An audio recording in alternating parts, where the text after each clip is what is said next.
Tahun 1946, Menteri Keuangan RI menerbitkan uang Republik Indonesia pertama dan melakukan pinjaman nasional. Bank Tabungan Pos pun didirikan untuk menyalurkan pinjaman nasional guna meningkatkan kepercayaan masyarakat pada pemerintah. Desember 1949, Indonesia mendapatkan pengakuan kedaulatan dari Belanda dalam konferensi Meja Bundar, dengan prasyarat bersedia membayar semua biaya yang dikeluarkan Belanda atas nama Nika.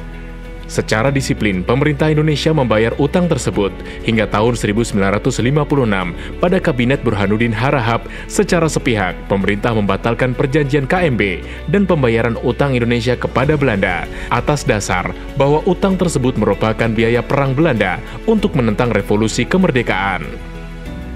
Di tahun 1950, pemerintah menerbitkan pinjaman darurat dan mengeluarkan kebijakan Sennering dengan menjadikan bagian kiri mata uang sebagai alat pembayaran senilai setengah harga dan bagian kanan ditukar dengan memperoleh obligasi RI 1950.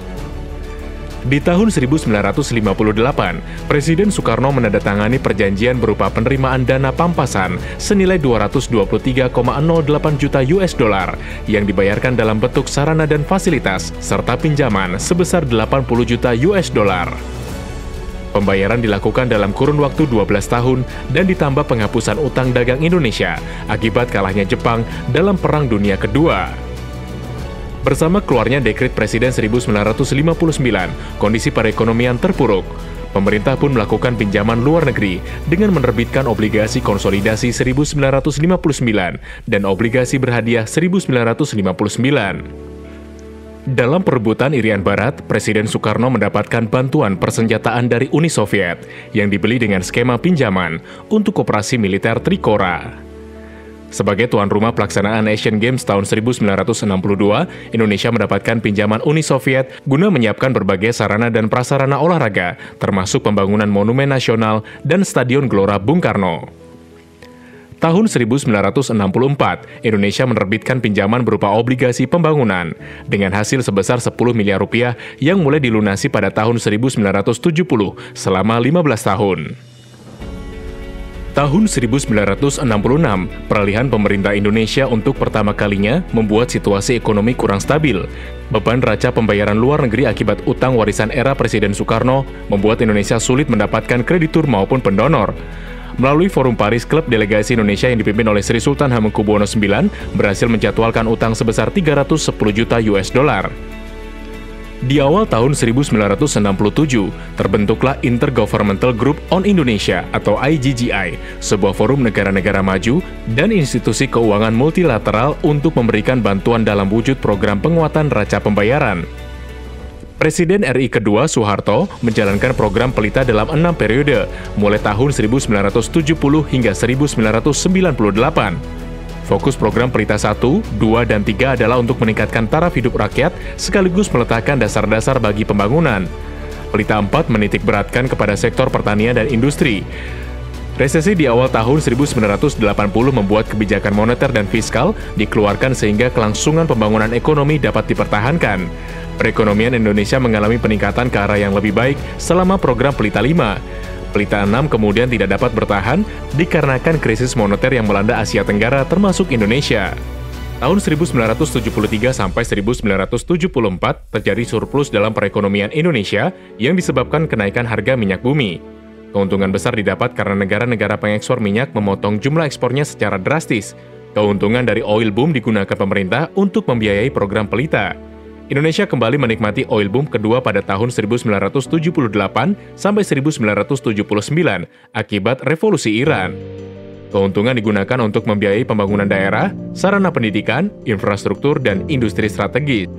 Sekitar tahun 1980, pemerintah Indonesia menerbitkan obligasi dalam denominasi yen yang terdiri dari 3 seri dengan nominal masing-masing sebesar 10 miliar Jepang yen.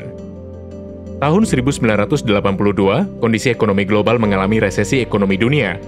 Dan untuk pertama kalinya terjadi apa yang disebut Global Debt Problem.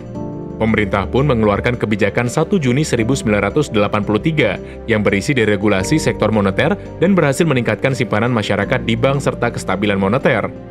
Tahun 1992, IGGI dibubarkan dan dibentuklah Consultative Group on Indonesia atau CGI yang berfungsi menjadi forum bagi Indonesia untuk bernegosiasi dengan lembaga internasional dan negara-negara pendonor, serta membantu Indonesia agar dapat berkembang menjadi negara maju. Untuk kali kedua selama masa Orde Baru, pemerintah menerbitkan obligasi negara dalam valuta asing di pasar internasional. Pemerintah berhasil menerbitkan obligasi negara dalam US dollar atau dikenal dengan Yankee Bond senilai 233 juta US dollar. Tahun 1997, krisis ekonomi melanda Indonesia dan mengakibatkan likuidasi serta pembekuan besar-besaran di sektor perbankan Indonesia. Restrukturisasi dan reformasi perbankan dibiayai melalui penerbitan obligasi pemerintah untuk menambah suntikan modal operasional perbankan. Parahnya, krisis yang melanda Indonesia membuat pemerintah meminta bantuan keuangan dari International Monetary Fund atau IMF. Pada bulan Oktober 1997, IMF memberikan paket bailout sebesar 43 miliar US dollar untuk memulihkan kepercayaan pasar terhadap rupiah Indonesia. Sebagai syarat, IMF meminta beberapa langkah reformasi keuangan, seperti penutupan 16 bank swasta, penurunan subsidi pangan dan energi, dan menyarankan agar Bank Indonesia menaikkan suku bunga. Namun, langkah tersebut justru memperburuk kondisi saat itu. Pasca krisis ekonomi tahun 1997, dalam pertemuan Paris Club 3, delegasi Indonesia berhasil menjadwalkan kembali utang luar negeri sebesar 74 miliar US dollar dengan waktu pembayaran pinjaman lunak yang akan ditunda sampai 20 tahun dan tenggang waktu 10 tahun. Undang-Undang Nomor 24 Tahun 2002 tentang Surat Utang Negara merupakan payung hukum pertama yang memastikan setiap pembayaran pokok dan bunga atas penerbitan obligasi negara sepenuhnya dijamin oleh negara.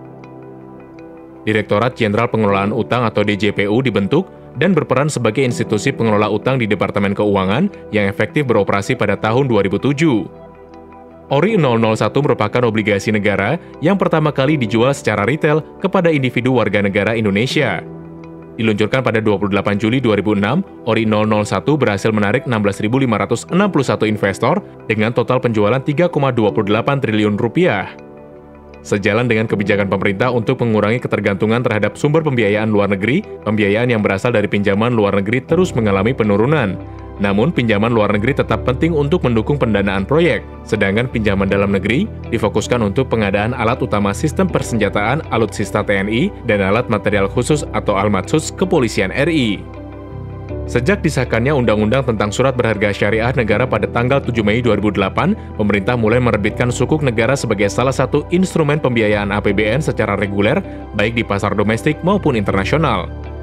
Pemerintah menerbitkan sukuk retail seri SR001 pada 30 Januari 2019 sebagai instrumen sukuk negara pertama yang dijual kepada individu warga negara Indonesia.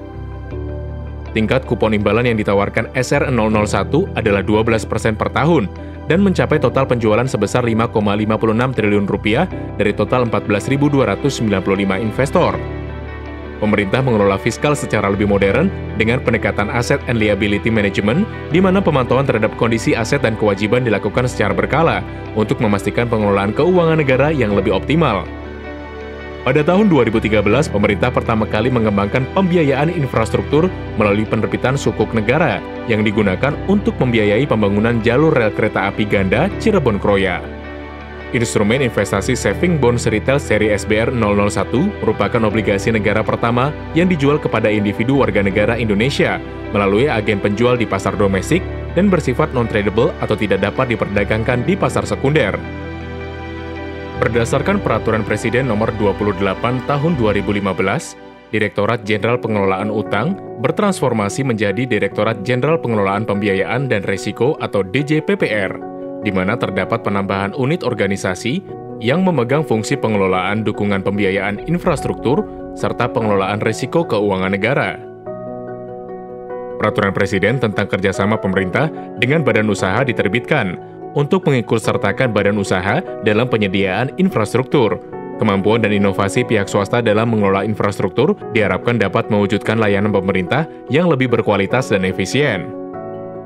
Dalam rangka menyelenggarakan fungsi kemanfaatan umum, berupa penyediaan barang atau jasa yang bermutu tinggi dan memadai untuk masyarakat, pemerintah dapat memberikan penugasan khusus kepada BUMN, seperti penugasan kepada PT PLN dalam proyek ketenagalistrikan, PT Utama Karya dalam pembangunan jalan tol di Sumatera, PT Pertamina dalam pembangunan kilang minyak, PT Waskita Karya dan PT KAI dalam pembangunan kereta api ringan di Provinsi Sumatera Selatan, dan penugasan kepada PT Adikarya dan PT KAI dalam pembangunan kereta api ringan wilayah Jakarta, Bogor, Depok, dan Bekasi. Memperingati 1 Windu Sukuk Negara, Kementerian Keuangan menerbitkan seri SBN Retail berbasis syariah dan bersifat non-tradable pertama, melalui instrumen sukuk tabungan seri ST001 pada 22 Agustus 2016.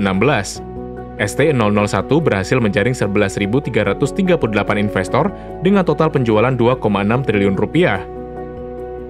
Pemerintah sukses menerbitkan sukuk global berformat Green Sukuk pada tanggal 22 Februari 2018. Sejumlah 1,25 miliar US dollar dengan tenor 5 tahun. Green Sukuk merupakan sukuk untuk pembiayaan proyek yang berkaitan dengan pelestarian lingkungan hidup. Green Global Sukuk yang diterbitkan oleh pemerintah Indonesia merupakan sukuk berformat green pertama di dunia yang diterbitkan oleh satu negara dan dalam mata uang US dollar. Pemerintah meluncurkan mekanisme pembelian SBN retail secara online melalui sistem ISBN dengan menerbitkan seri SBR 003 pada 14 Mei 2018. Sistem ISBN merupakan inovasi untuk memberikan kemudahan masyarakat berinvestasi di instrumen SBN retail. Tahun 2018, Indonesia mengalami defisit neraca perdagangan sebesar 8,57 miliar US dollar, yang merupakan defisit transaksi terbesar sejak tahun 1975. Pemerintah pun menggenjot ekspor melalui skema penugasan khusus ekspor, seperti ekspor gerbong kereta api ke Bangladesh dan Sri Lanka, ekspor pesawat udara, ekspor ke kawasan Afrika, Asia Selatan, dan Timur Tengah, serta ekspor untuk pengembangan kawasan pariwisata atau KEK Mandalika. Pada tahun 2019 dan 2020, DJPPR meraih penghargaan sebagai Public Debt Management Office of the Year dari Global Market sebagai bukti dan pengakuan global atas kinerja pengelolaan pembiayaan Indonesia. Tahun 2020 diawali dengan kondisi perekonomian yang sangat baik. Namun, di awal bulan Maret hingga saat ini, pandemi COVID-19 yang melanda dunia termasuk Indonesia telah menjadi krisis kesehatan dan keuangan sangat berdampak bagi Indonesia. Dalam situasi extraordinary tersebut, tugas Kementerian Keuangan menjadi semakin menantang karena peranannya yang sangat penting dalam mengelola APBN yang diharapkan mempunyai fleksibilitas dan kemampuan untuk melindungi kesehatan dan ekonomi masyarakat. Sebagai konsekuensi logis atas penanganan COVID-19, DJPPR mendapatkan peran strategis dan dominan karena pelebaran defisit berimbas secara langsung terhadap target pembiayaan defisit APBN. Dalam kondisi yang penuh keterbatasan dan perubahan yang cepat, DJPPR terlibat aktif dalam penyusunan Perpu Nomor 1 Tahun 2020 tentang kebijakan keuangan dan stabilitas sistem keuangan untuk penanganan pandemi COVID-19. Disahkannya Perpu tersebut memberikan fondasi bagi pemerintah untuk melakukan langkah luar biasa dalam menjamin kesehatan masyarakat di tengah pandemi COVID-19 dan pemulihan ekonomi nasional atau PEN. Strategi pembiayaan yang kreatif dan inovatif dijalankan oleh DJPPR, antara lain dengan kebijakan pembelian SBN jangka panjang di pasar perdana oleh Bank Indonesia, sinergi dengan Bank Indonesia untuk berbagi beban dalam mendukung pembiayaan PEN dan meringankan beban negara, koordinasi dengan Bank Indonesia terkait dengan kebijakan penurunan rasio giro wajib minimum dan peningkatan rasio penyangga likuiditas makroprudensial, serta DJPPR juga berperan dalam menjalankan skema pinjaman sebagai salah satu modalitas dalam kerangka program PEN yang mendukung para pelaku usaha baik UMKM maupun korporasi padat karya. Tantangan yang dihadapi saat ini dan ke depan tidaklah mudah. DJPPR akan terus belajar dari sejarah panjang perjalanan negeri ini dan terus berupaya untuk semakin profesional, mengelola pembiayaan APBN dan risiko keuangan negara untuk menjaga kesinambungan fiskal dan pembangunan masa depan Indonesia.